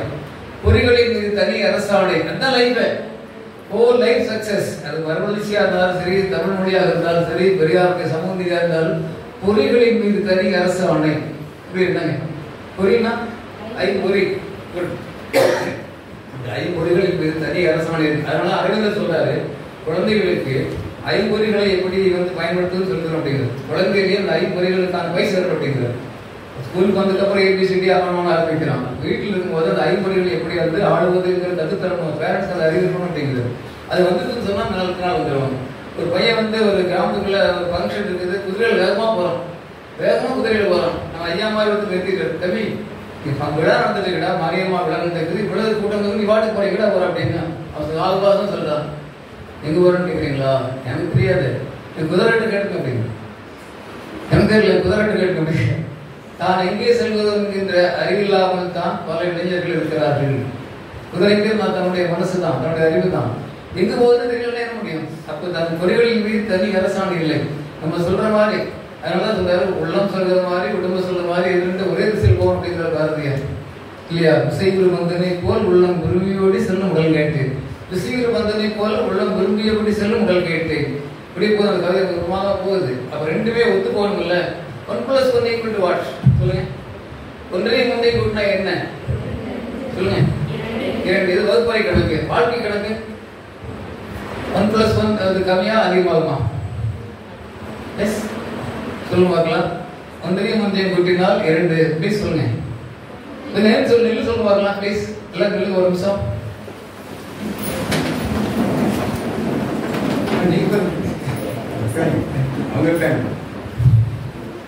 ஒன்றையும் ஒன்றையும் கூட்டினால் 2. இது வகுப்பறை கணக்கு. ஒன்றையும் ஒன்றையும் கூட்டினால் 2க்கு மேலே மேலே மேலே. இது வாழ்க்கை கணக்கு. ஒத்துக்கிறீங்களா? உள்ளமும் உடம்பும் 1+1 அதே சரியா? எனர்ஜி பிளஸ் எனர்ஜி சினர்ஜி ஆயிடும். சினர்ஜி, சினர்ஜிங்கிறது எல்லாம் ஒரு டீம் ஒர்க் மாதிரி. இப்போ ஆசிரியர் மட்டுமே படித்து சொல்லி தர முடியாது, யாரும் சொல்லி தருவாங்க மாணவர் பார்த்தே படித்து விட முடியாது இல்லையா? 2 பேருமே சேரணும் இல்லை? கணவன் மனைவி அண்ணன் தங்கை எல்லாரும் மியூச்சுவலாக தான், மியூச்சுவலாக இருந்தால் தான் ஒரு நாகரிகமான சமூகம் உருவாகும், நல்ல சமூகம் உருவாகும். ஒரு டீச்சர், ஒரு ஸ்கூல் டீச்சர் வந்து ஒரு 5ஆம் கிளாஸ் டீச்சர் கிளாஸ்க்குள்ள போகிறாங்க, குழந்தைகள் பார்த்து சொல்கிறாங்க, குழந்தைகளே உங்களுடைய கல்விக்காக மேன்மைக்காக அப்பா அம்மா ஆசிரியர்கள் உறவினர்கள் எல்லாரும் உழைக்கிறாங்க, எல்லாரும் ஈக்குவலி இம்பார்ட்டன்ட், மிக மிக முக்கியமானவர்கள், எல்லாரும் முக்கியமானவங்க. ஆனால் சில நேரத்தில் எனக்கு அப்பாவோட அம்மா பிடிக்கும், அம்மாவோட அப்பா பிடிக்குமா சொல்லுங்க இல்லைங்களா? அப்படி உங்களுக்கு யாரை பிடிக்கும்னு கேட்டால் அது சொல்லுவீங்க, பாப்பா நீங்கள் சொல்லுவீங்க. அப்பா பிடிக்குமா அம்மா பிடிக்குமா? அப்பா. என்ன காரணம்? கேட்டதெல்லாம் கொண்டு வருவாரு. பாப்பா நீங்க 2 பேருக்கு பிடிக்கும். அவசியமான யாரும் பிடிக்கும்? வீட்டுக்காரதான் பிடிக்குமா? குழந்தைங்களுக்கு வெரி குட். அப்படி மேடம் சொல்றாங்க, உங்களுக்கு வந்து இது கேள்வி சரியில்லை தான், எல்லாத்தையும் நம்மளுக்கு பிடிக்கணும், எல்லாத்தையும் நன்றி சொல்லணும். ஆனால் ஒரு சில நேரத்தில் எங்கள் அப்பாவோட 1% அதிகமாக பிடிக்கும் சொல்ல முடியலாம். அப்படி யாரை அதிகமாக பிடிக்கின்றதோ அவங்க படத்தை போட்டு அப்படிங்கிறாங்க டீச்சர் சொல்றாங்க. குழந்தையெல்லாம் பிடிக்கும், அப்பாவோட அம்மாவோட தாத்தாவோட போடுறாங்க. ஒரு குழந்தை இங்க CBIS அகாடமியில் படித்த குழந்தை படமே போடணும் அப்படின்னு நின்றுட்டு இருக்கு. டீச்சர் கேட்கறாங்க, என்னடா தங்கம்மா? டீச்சர் கடைசியில் போடுற அப்படின்னு. கடைசியில் ஒரு கைப்படம் போட்டு தான் கை, இது ஃபுல்லா ஆம், இது மட்டும் ஹேண்ட், கைப்படம் மட்டும் போடுது.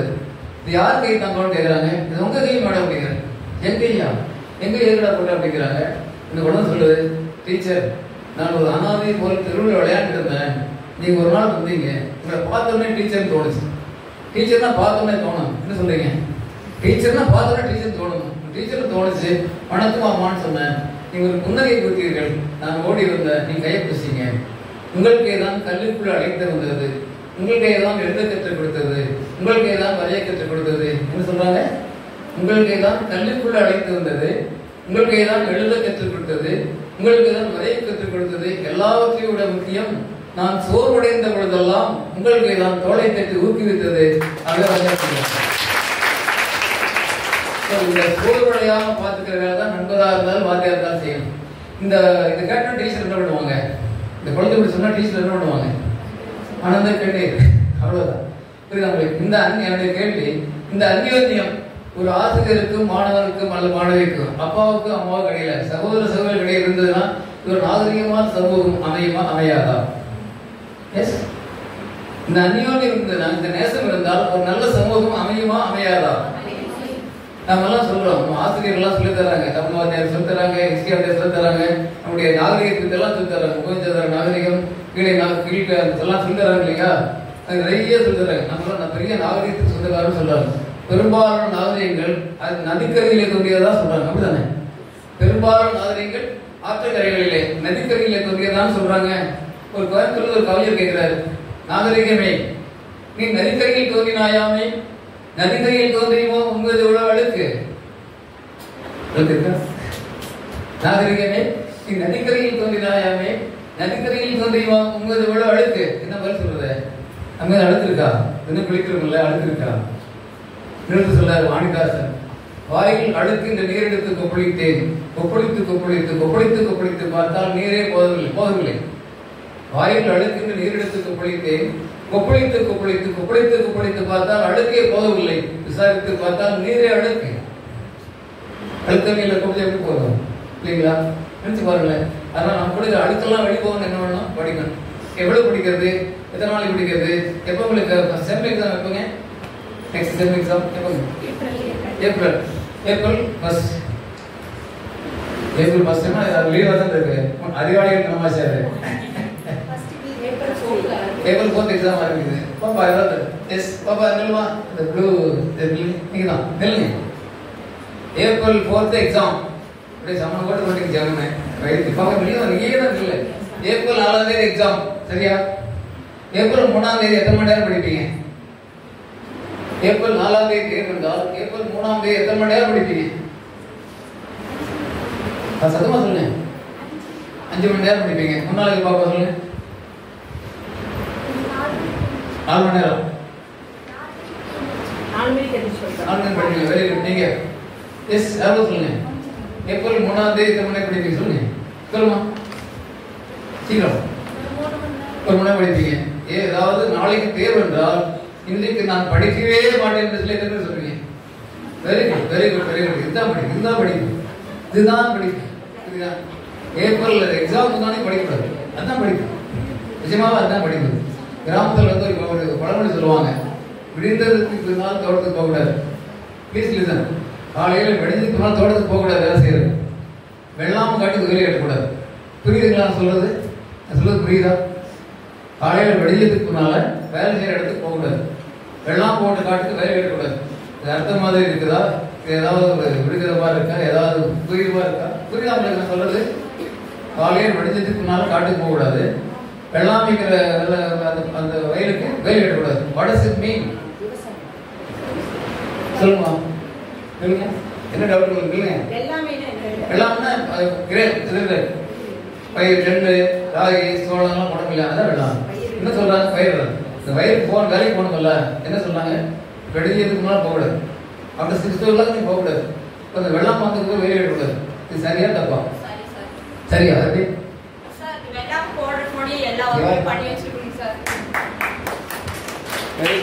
அருமையான பதில். வெள்ளாம போடுறது, அதாவது வெள்ளாமைனா நம்ம நிலத்தை உழுதுக்கு முன்னாடியே எல்லா வேலையும் பண்ணி வச்சிருக்கணும். அதை பண்ணி முடிச்சதுக்கு அப்புறம் வேலை கட்டி என்ன யூஸ்? அதனால அது கொஞ்சம் பார்த்துலீங்க. பரவாயில்ல. அதாவது வெள்ளாமை வயல் இருக்கு, வயல் விதைச்சன்னைக்கே வெளியிடணும். விதைச்சனை அது வெள்ளாமை வந்து மேலே வந்து பக்கத்து வீட்டுக்காரனுடைய மாடு வந்து மேய்ஞ்சி அப்புறம் போட்டு போய் அங்கே போட்டில் ஒரு அட்வகை சொல்லுவார், நெல் மரத்துக்கு வெளியிட்டுக்குவார். நெல் பயிருக்கவே தெரியாது, அவர் சொல்லி வேலையிட்டது வாபஸ் முதல்ல விதைச்சனைக்கே வேலையிட்டோம்னா பிரச்சனை வராது. ஒண்ணு. ரெண்டாவது, விழுந்ததுக்கு முன்னால் வேலைக்கு போகக்கூடாதுன்னு அர்த்தம். வெளியே போலே போயிடும். என்ன அர்த்தம்? எக்ஸாம் முதல்ல படிச்சிடும். எக்ஸாம் படிக்கக்கூடாது, குறைஞ்சது 2 நாளைக்கு மேலே படிக்கக்கூடாது. இது 4வது எக்ஸாம் 1வது படிக்கக்கூடாது. அப்படிங்களா? அப்படின்னா என்ன அர்த்தம்? ஃப்ரீயா இருக்கலாம், சினிமா பார்க்கலாம், பாட்டு கேட்கலாம். ஒரு ரிவிஷன், ஒரு புக்கு, ஒரு 1000 பேஜ் ஒரு புக்கில் ஒரே ஒரு ஏப்ரல் வந்துடும். கீ பாயிண்ட்ஸ் மட்டும் பார்த்தா பேசி எடுக்கணும், அவ்வளோதான். அதுதான் படிப்பு. கடைசி நேரத்தில் இருக்கக்கூடாது, கடைசி நேரத்துக்கு முன்னாடி நம்ம ரெடி ஆயிடும். அதுதான் அந்த ஸ்மார்ட்னஸ். படிக்கல் மாத்திரம் இருக்கணும், அது பெரிய விஷயம். நம்ம எல்லாருக்கும் பொதுவான ஒரு சொத்து இருக்கு. நமக்கு கௌசல்யா மேடம் இருந்தாலும், தமிழ் தலைவர் மேடம் இருந்தாலும், எனக்கா இருந்தாலும், ஐயாவுக்கு இருந்தாலும், எல்லாத்துக்கும் உலகம் முழுவதும் இருக்கிற எல்லா மனிதர்களுக்கும் ஒரு சொத்து இருக்கிறது, பொதுவான சொத்து. அது என்ன சொத்து? கல்வி. கல்வி இல்லாமல் இருக்காங்கல்ல, அதுல சொத்து இருக்கு. அறிவு இருக்கு. ப்ளீஸ். சொத்துங்க, உழைப்பு. எல்லாருக்கும் பொதுவான சொத்து. நரேந்திர மோடிக்கும் ஒரு சொத்து, ஈக்குவலான சொத்து. அறிவு சிலருக்கு வேறுபடும், உழைப்பு வேறுபடும். உலகம் முழுவதும் இருக்க எல்லா மனிதர்களுக்கும் இருக்கின்ற பொதுவான ஒரு சொத்து இருக்கிறது, அன்பு இருக்கிறது. அன்பு அது பண்பு.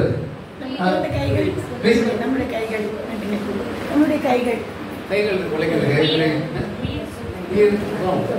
உயிர் போலா வரலாம், உயிர் போலா இருக்கலாம்ல, ஆனா உயிர் போகாத சொத்து உணர்வு. உணர்வு அதெல்லாம் நான் வேற கான்செப்ட். ப்ளீஸ் எனக்கு தெரிஞ்சுங்க. உலகம் நமக்கு போய் சொத்து தான். உலகத்துல நமக்கு என்ன சொத்து? ப்ளீஸ் லிசன் மேடம், அவசியம் மேடம். உலகத்துல எல்லா மனிதர்களுக்கும் எல்லாம் எல்லா ஜீவனுக்கும் கூட சொல்லலாம் இருக்கின்ற ஒரே ஒரு பொதுவான சொத்து நேரம். 24 hours தான் எல்லாத்துக்குமே, இல்லையா? இந்த 24 மணி நேரத்தை நீங்கள் எப்படி பயன்படுத்துகிறீர்கள் பொறுத்து சக்சஸ், இல்லைங்களா? கலைஞர்கிட்ட கேட்டாங்க, நீங்க சிஎம்மா இருக்கீங்க, இயற்கை தலைவராக இருக்கிறீங்க, அரசியல் எல்லாம் பண்றீங்க, சரிங்களா? எழுதிட்டே இருக்கீங்க, உங்களுக்கு சோர்வு ஏற்படாதா? உங்களுக்கு சோர்வு ஏற்படாதா? சாதாரணமா சொல்றாரு, சோர்வாக்குன்னு சொல்லுவோம் இல்லையா? அவங்க கேட்கிறாங்க, யுத்தம் பண்றீங்களுக்கு சோர்வு ஏற்படாதா? ஏற்படுகிறது. எனக்கு ஏற்படுகிற சோர்வு தந்தை பெரியாருக்கு ஏற்பட்டிருந்தால், எனக்கு ஏற்படுகிற சோர்வு பேரறிஞர் அண்ணாவுக்கு ஏற்பட்டிருந்தால் என்ன ஆகும் என்று யோசிக்கிறேன். சோர்வெல்லாம் போயிடும். நமக்கு ஏற்படுகிற சோர்வு சோம்பேத்தனம் அப்பாவுக்கு அம்மாவுக்கு ஏற்பட்டிருந்தா என்ன ஆகும்? அவங்க எதிர்க்க முடியாதுல்ல. ஆகவே நம்ம சோர்வெல்லாம் அங்கே ஒதுக்கிட்டு ஓடி போயிடும். அது நினைக்கணும். ஐக்கிய பித்ரால் ஒரு பிரைம் மினிஸ்டர் கேள்விப்பட்டிருக்கீங்களா? ஐக்கிய பித்ரால் ஒரு லாங் 1.5 வருஷம் பிரைம் மினிஸ்டர் இருந்தார். அவர் கொடியை வச்சு சொல்றாரு, 1947 ஆகஸ்ட் 15 இந்த தேசத்துக்குள்ளே நானும் அத்வானியும் அனாதைகளாக நுழைந்தோம். சொல்றது பிரைம் மினிஸ்டர். 47 ஆகஸ்ட் 15 இந்த தேசத்துக்குள்ளே காஷ்மீர் ஷெஃப்ல அனாதைகளாக நுழைந்தோம். இதுக்கு கடும் உழைப்பால் இறைவன் கருணையால் உயர்ந்த பதவி வந்திருக்கேன். நான் உங்ககிட்ட எல்லாம் வேண்டிக்கிறது, இதை எப்படி சுதந்திரம் வாங்கிறோம், நீங்க இதை பத்தி ஒண்ணு கொள்ளலாம். ஆனால் எப்படி வாங்கப்பட்டது இருந்தீர்கள், நீங்கள் கஷ்டப்பட வேண்டியதில்லை. நீங்கள் சுதந்திரத்துக்காக இனி போராட வேண்டிய அவசியம் இல்லை, நாங்கள் வாங்கிட்டோம். ஆனால் எப்படி கஷ்டப்பட்டு வாங்கப்பட்டிருக்குது. சித்திரை சோலைகளை உண்மை நன்கு திருத்த எத்தனை தோழர்கள் ரத்தம் சொரிந்தனரோ உங்கள் பேரிடவில்லை. அப்படி தெரிஞ்சுக்கணும்ல.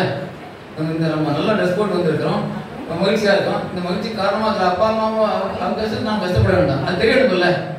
நான் அடிக்கடி சொல்றது, பூக்களுக்கு சொல்லுங்கள், பூக்களுக்கு சொல்லுங்கள் வேரின் வலுவை வித்தின் தவிப்பை. என்ன நினைக்கிறீங்களா?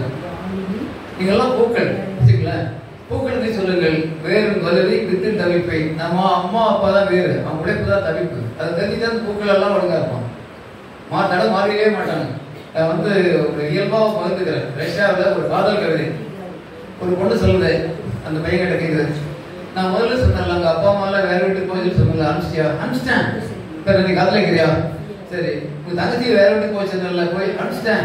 இப்போ நாம 2 பேரும் தான் வீட்டில் இருக்க போகிறோம். திரும்ப சொல்லுது, உங்கள் அப்பாவோ அனுப்பிச்சிட்டியா? வேற வீட்டுக்கு அனுப்பிச்சிட்டேன். தங்கச்சி வேற வீட்டுக்கு அனுப்பிச்சிட்டேன். இப்போ சொல்லு, என்ன நீ காதலிக்கிறியா அப்படின்னு கேட்குறான். அந்த பொண்ணு சொல்லுது, நான் முற்றாள்களை காதலிப்பதாக இல்லை,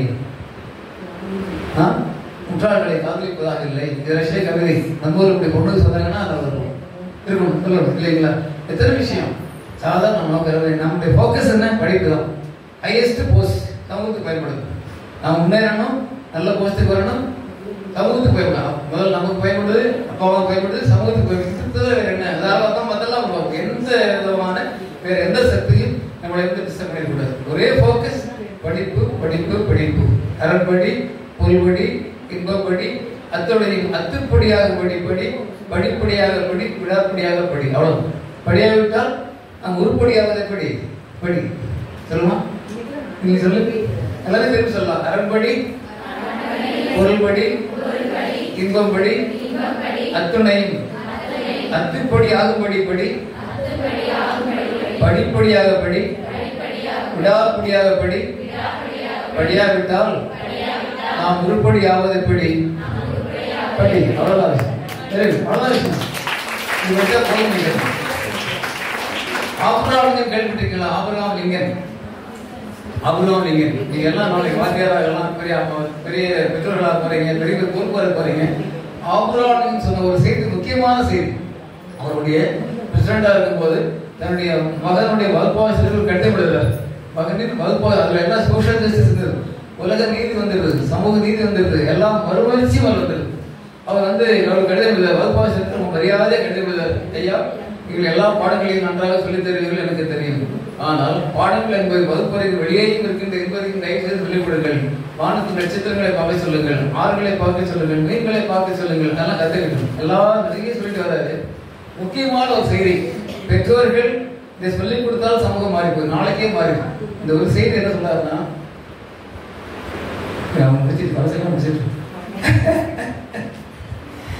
ஒரு முக்கியமான செய்தி சொல்றாரு. ஏமாற்றி சம்பாதிக்கிற 5 ரூபாயை விட உழைத்து சம்பாதிக்கிற 1 பைசா மேல சொல்லிக் கொடுங்கள். எத்தனை பெற்றோர்கள் சொல்லி தராங்க? பணம் சம்பாதிக்கணும். we are not against money. what money can buy, only money can buy. பணத்தால் எதை வாங்கக்கூடியவோ அதனால தான் பணம் வாங்க முடியும், அதுதான் விஷயம். நேர்மையா சம்பாதிக்கணும் இல்லை. ஏமாற்றி சம்பாதிக்கிற 5 ரூபாயை விட உழைத்து சம்பாதிக்கிற 1 பைசா வேலை சொல்லிக் கொடுக்கல அப்படிங்கிறார். அப்படி நம்மளாம் சொல்லித்தர முடியுமா? முடியுமா முடியாதா? சொல்லி தரணும். அதான் நாகரிகம். வேற எங்க எதிர்பார்க்கிறது? சமூகத்துக்கு எங்க எதிர்பார்க்கிறது? ரெண்டு நண்பர்கள் கேட்டேன் நானு. 2 ஃப்ரெண்ட்ஸ் அப்படியே போயிட்டே இருக்காங்க. எவ்வளவு நேரம் பேசலாம் கௌசல்யா? இன்னும் எவ்வளவு நேரம் பேசலாம்? ஒன்றும் பிரச்சனை இல்லை. 2 நண்பர்கள் அப்படியே போயிட்டே இருக்கிறாங்க. ஒரு ஆத்தாரம் போயிட்டு இருக்கிறாங்க. ஏதாவது அரசியல் பேசுறாங்க, சினிமா பேசுறாங்க. கோபம் வந்துருச்சு. ஒரு பையன் ஒரு அடிச்சிட்டான், ஒரு இடத்துல அடிச்சிட்டான். மறுபடியும் காமிக்கலாம். அப்படியே போயிட்டு இருக்கிறாங்க. அப்படியே போயிட்டே இருக்கான். அப்புறம் போகும்போது இந்த அடிவாங்க சேர்க்குள்ள ஆரம்பிச்சிட்டான். அந்த ஃப்ரெண்டு போய் காப்பாற்றிட்டான். அப்புறம் போயிட்டே இருக்கிறாங்க. அப்புறம் ஒரு பாறை இருக்கு, ஒரு மணல் திட்டு இருக்கு. மணல் திட்டு அந்த அடிவாங்க போய் எழுதுறான். என் உயிர் நண்பன் இன்று என்னை அடித்தான் எழுதுறான். என் உயிர் நண்பன் என்னை அடித்தான் சொல்றான். வந்து அப்புறம் போய் ஒரு பாறை வருது, அங்க எழுதுறான். என் உயிர் நண்பன் இன்று என்னை காப்பாற்றினான் எழுதுறான். அடிச்சா கேட்கிறான், ஏன்னா முதல்ல மணல் எழுதுனேன், அப்புறம் எப்படிதான் வந்து பாறை எழுதுறான்னு கேட்டான்னு சொல்றான். அடிப்பது வந்து ஒரு நெகட்டிவ் ஆஸ்பெக்ட். அது எழுந்து போச்சு. அந்த மணல் எழுதிட்டா மறைஞ்சு போயிடும். நீ உதவி பண்ணி இருக்கீங்க, உதவி மறக்கூடாது இல்ல, அதனால பாறை எழுதுறேன் அப்படிங்கிறான். எவ்வளவு பெரிய விஷயம். இப்படிதான் நண்பர்கள் இருக்கணும் நமக்கு இல்லையா? இது அப்படிதான் இருக்கணும். கல்யாணி ஜிப்ரான் கேள்விப்பட்டீங்களா? கல்யாணி ஜிப்ரான் இந்த குழந்தைக்கு என்ன பேர் சொன்னீங்க? அஞ்சனா. அஞ்சனா. அஞ்சனா. என்ன வயசுங்க? 7 வயசு. ஒரு நாள் எங்க இருக்க வந்து சொல்லுங்க. ஒரு நாள் பஸ் ஸ்டாண்ட்ல பார்த்துட்டு மேடம் வந்து அவங்க வீட்டுக்காரோட வர்றாங்க, குழந்தைய பார்க்குறாங்க. சார் அப்படி சொன்னீங்க அஞ்சனா இதுதான் குழந்தை, எங்கள் வீட்டுக்காரர் சொல்கிறாங்க. அவங்க வீட்டுக்காரையை பார்த்துட்டு குழந்தைய பார்த்துட்டு மேடம் இந்த குழந்தை உங்கள் குழந்தைங்களா, இதை பார்த்து உங்கள் குழந்தை மாதிரியே தெரியலைங்களா அப்படின்னு என்ன பண்ணுவீங்க? கேள்வி புரியுதா? புரியுதுங்களா? மேடத்தை பார்க்குறேன், குழந்தைய பார்க்குறேன், வீட்டுக்காரையும் பார்க்குறேன், பார்த்துட்டு இந்த குழந்தை ரொம்ப அற்புதமான குழந்தையா இருக்காங்க, நிர்மலா காலேஜ் ப்ரொஃபஸர் ஆவாங்க, அதில் சிபிர் வந்து ஐஏஎஸ் ஆவாங்கன்னு சொன்னால் ஒரு நாகரிகம், ஒரு மரியாதை. அப்படி இல்லாமல் அது பார்த்துட்டு இந்த குழந்தை உங்கள் குழந்தை மாதிரியே தெரியல அப்படின்னா என்ன பண்ணுவீங்க? அடிச்சு போடுவீங்க. சரி, நான் கல்யாணி புரான் சொல்லுகிறான், உங்கள் குழந்தைகள் அல்ல, உங்கள் குழந்தைகள் அல்ல, அவர்கள் பிறப்பதற்கு நீங்கள் காரணமாக இருந்தீர்கள், தெரிந்தோ தெரியாமல் அப்படி சந்திக்கலாம். அவர்கள் பிறப்பதற்கு நீங்கள் காரணமாக இருந்தீர்கள், உங்கள் மூலமாக வந்திருக்கின்றார்கள் தவிர உங்களில் இருந்து வரவில்லை. அவர்களுக்கு இந்த சுய சிந்தனைகள் இருக்கின்றன. உங்கள் சிந்தனைகளை குழந்தைகள் போய் திணிக்காதீர்கள், மற்றவர் போய் திணிக்காதீர்கள். அது எந்த நம்பிக்கையால் திணிக்காதீங்க, அது வரட்டும், இயல்பா வரட்டும். ஒரு மொக்கு இயல்பாக மலரட்டும், ஒரு காய் இயல்பாக கனியாகட்டும். அந்த குழந்தைகளுக்கு இறகு இருக்கின்றன, பறக்கட்டும், வாரம் முழுவதும் பறக்கட்டும். உங்கள் சிந்தனைகளை திணிக்காதீர்கள். அதை ஐஏஎஸ் ஆகுங்களா அந்த புக்ஸ் அகாடமி சேர்த்து விடுங்க, அதுக்கான ஊக்குவிப்பு. ஆனால் நீங்க ஐஏஎஸ் தான் ஆகும் நினைக்காதீங்க, கம்பல்ஷன் கூடாது. அவங்களுக்கு அதுதான் அவங்களுக்கு எதிரான விஷயம். ஒரு குழந்தை என்ன ஆக விரும்புங்கிறத கண்டுபிடிக்கிறது பெரிய திறமை, அதோட இயல்பு நடக்கும். You must walk the child. எத்தனை பேர் குழந்தைகள் கத்துக்கிறாங்க? டால்ஸ்டாய் கேள்விப்பட்டிருக்கீங்களா? டால்ஸ்டாய் மிகப்பெரிய அறிஞர். ஒரு நாள் பார்க்கல போய் கொண்டிருக்காரு. அன்னைக்கு ஏதோ விடுமுறை நாள், யாருமே வரல. ஒரே பக்கத்துல இருந்து ஒரு குழந்தை வருது, ஒரு பால் வருது. டால்ஸ்டாய் கொண்டிருக்காரு. ஐயா நீங்க சும்மா தான் கொண்டிருக்கீங்க? ஆமா சும்மா தான் இருக்கேன். கூட விளையாடுங்க அப்படின்னு. 3 வயசு குழந்தை விளையாடுறாரு. 1 மணி நேரம் விளையாடுறாரு. அப்புறம் எனக்கு நேரமா பார்ப்போம், உங்க வீடு எங்க இருக்கு அப்படின்னு கேட்குறது. வரீங்களா, இப்படி தரீங்களா? ஒரு கிரியாசிட்டியோட கேட்குது. இன்னைக்கு வரல, நீ போய் அதான் வீடு நான் போயிடுறேன். உங்க வீட்டுல போய் நான் டால்சா என்ற ஒரு மனுஷன் கூட விளையாடுன்னு சொல்லு அப்படிங்குது. எதுக்கு குழந்தை அப்படிதான் கேட்பாங்க. வீட்டுல போய் சொல்லி பாரு, நான் டால்சா விளையாடுன்னு சொல்லு, உங்க அப்பா அம்மா முயற்சி அடைவாங்கன்னு சொல்றாரு. இந்த பொண்ணு நீங்க உங்க வீட்டுல போய் உங்க அப்பா கிட்ட உங்க அம்மா கிட்ட நான் கீதாராணி விளையாடுன்னு சொல்லுங்க. உங்களுக்கு டால்சா அப்படி அமைதியா போய் டைரி எடுத்து இந்த சின்ன குழந்தை என் ஞான கீற்றை கருத்து வைத்தால் எழுதுறாரு. இந்த சின்ன குழந்தை ஞான கீற்றை கருத்து வைத்தால் எழுதுறாரு. இப்படி எத்தனை பேர் ஏற்றுக்கிறோம்? நம்ம குழந்தைகிட்ட கற்றுக்கணும்ல. எஸ், ஒரு லண்டன்ல ஒரு சின்ன நிகழ்வு நடந்த நிகழ்வு. இதை பகிர்ந்து கொள்வதில் நான் புகைப்படை இருக்குன்னு சொன்னா உங்களுக்கெல்லாம் அந்த குணங்கள் இருக்கு. நாளைக்கு உங்க தம்பிகளை தங்கைகளை நாளைக்கு நீங்க பிறகு பெற்றோர்கள் உங்க குழந்தைகளை எப்படி வளர்க்கணுங்கிறது உதாரணம் சொல்றேன். ஒரு 5 வயசு குழந்தை ஒரு மியூசிக்கல் சேர் விளையாடுறீங்க. மேடம் கவனிக்கிறீங்களா? நீங்கள் கவனிக்கிறீங்களா என்பதை நான் கவனித்துக் கொண்டே இருக்கிறேன். ஒரு 5 வயசு குழந்தைங்க ஸ்கூல்ல மியூசிக்கல் சேர் விளையாட்டுக்கிறாங்க. மியூசிக்கல் சேர் விளையாட்டுல கடைசியில் ஒரு சேர் தான் இருக்கும். மியூசிக் ஸ்டாப் பண்ணிட்டாங்க. ஒரு குழந்தை மட்டும் இந்தியன் கேர்ள், மற்றவங்க எல்லாம் ஃபாரினர்ஸ். அந்த இந்தியன் குழந்தை சேர் கேட்டு போயிட்டு அடிச்சுங்களா, சேர் பிடிச்சிட்டாலும் உட்காரல, சேரை பிடிச்சிட்டா உட்காரல. அந்த பொண்ணை கூட உட்கார வைக்கிறாங்க. மிஸ்டர் பண்ணுவாங்க, பாராட்டு 2 குழந்தைகளும் பரிசு கொடுக்குறாங்க. ஒரு இந்தியன் கேர்ளோட அம்மா கூப்பிட்டு போறாங்க. ஒரு மிஸ் எல்லாம் சொல்லலாங்க, இவங்க குழந்தை ரொம்ப அற்புதமான குழந்தை, இந்த மாதிரி எல்லாம் பண்ணோம் அப்படிங்கிறாங்க. அவளுக்கும் ஹாப்பி, சரி சந்தோஷமா வரும்போது வந்துட்டு வீட்டில் அவங்க அப்பாட்ட இதெல்லாம் சொல்றாங்க. அவங்க அப்பா வந்து மடியில் எடுத்து உட்கார வச்சு போட்டு, தங்கம் நீ செய்த செயலை நான் பாராட்டுகிறேன், ஆனா நீ ஆல்மோஸ்ட் ஜெயிச்சிட்டியல்ல, அந்த குழந்தைய கூப்பிட உனக்கு என்ன தோணுச்சுன்னு கேட்கறாங்க. அப்பா she's my friend, she should be happy அப்படிங்க. புரியுங்களா? நினைச்சு பாருங்க, ஒரு நல்ல செயல் இந்த குழந்தை செஞ்சதா டீச்சர் பாராட்டுறாங்க. அது முக்கியமான விஷயம். டீச்சர் பாராட்டுறாங்க, அம்மா பாராட்டுறாங்க, அப்பா பாராட்டுறாங்க. எவ்வளவு அற்புதமான நல்ல செயல்களை குழந்தைகள் செய்கிற போது அது ஊக்குவிக்கிற சூழலுக்கு தான் வந்துடும். அந்த குழந்தைக்கு அதிகாலம் பேருங்க. அவங்க அப்பச்சிக்கு டாக்டர் அரங்க கோபால் பேரு. பார்த்துருக்கீங்களா? அரங்கோபால் பார்த்துருக்கீங்களா? கேள்விப்பட்டிருக்கலாமா? இந்த குழந்தைக்கு அதிகாலம் பேரு, அவங்க அப்பச்சிக்கு அரங்கோபால் பேரு. கேட்குதா பேர் உங்களுக்கு? கேட்கவே இல்லையா? கேட்கவே இல்லையா? கேட்குதா இல்லையா? அப்படியே கொண்டுக்கிறீங்க சிலை மாதிரி. எஸ், தலைவாரி பூச்சி குட்டி சொல்ல வாடா அந்த மாதிரி கொண்டுக்கிறீங்களே. ஆக நிறைய செய்திகளை நான் பார்த்து கொண்டதாக நினைக்கிறேன். முக்கியமான விஷயம் நேரம் தான். நேரத்தை நீங்கள் எப்படி திட்டமிடுகிறீர்கள் பொறுத்து தான் வாழ்க்கை. நிறைய பேர் வந்து people wake up, they don't get up. They wake up early, but they don't get up. 5 மணிக்கு கண்ணா முடிச்சிருவாங்க, எந்திரிக்க மாட்டாங்க. இனிமேலாவது நேரில் wake up, immediately you should get up. வந்துட்டு முதல் விஷயம் என்ன செய்யணும்? இது என்னுடைய வாழ்க்கை. நான் அறம் சார்ந்து வாழ்வேன். இந்த சொன்னால வாழ்க்கை முறையில் வேற எதுவுமே பண்ண வேண்டியதில்லை. திருக்குறள் 2-3 குறள் 1330 குறள் படிக்க வேண்டியதில்லை. ஒரு குறள் அப்பா அம்மா வந்து நம்ம உடனே சேர்த்திருக்காங்க. அது என்ன குறள்? நல்ல இடத்துக்கு கொண்டு வந்து சேர்த்திருக்காங்கல்ல, அதை சொல்லி இந்த குறள் எது? எஸ், நம்ம அப்பா அம்மா ஒரு நல்ல கல்வியில் உடனே சேர்த்திருக்காங்க. அதை சொல்லி இந்த குறள் எது? திருமண கல்விக்கு வார்த்தை வராது.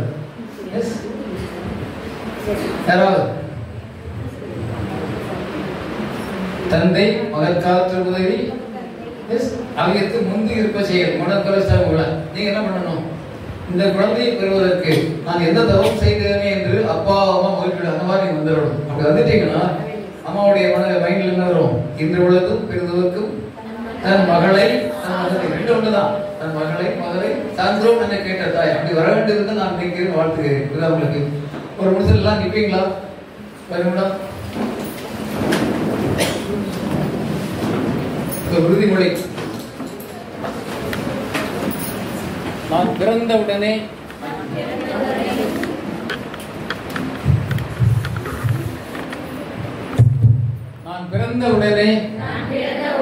உலகத்துக்கு ஒரு பெரிய பரிசை வழங்கிவிட்டதாக என் அப்பாவும் அம்மாவும் மகிழ்ந்தார்கள்.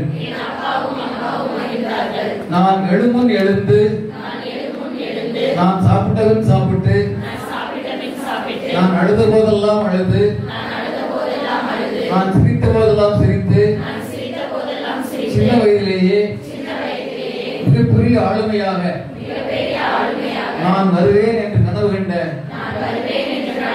என் அப்பாவுக்கும் அம்மாவுக்கும் உண்மையாக இருப்பேன். என்னை நான் அறம் சார்ந்து வளர்த்துக் கொள்வேன். எனக்கும் என் குடும்பத்துக்கும் என் கல்வி கல்லூரிகளுக்கும் இந்த நாட்டுக்கும் சத்தியமாக அறம் சார்ந்து உழைப்பேன். இது சத்தியம், இது சத்தியம். வணக்கம்.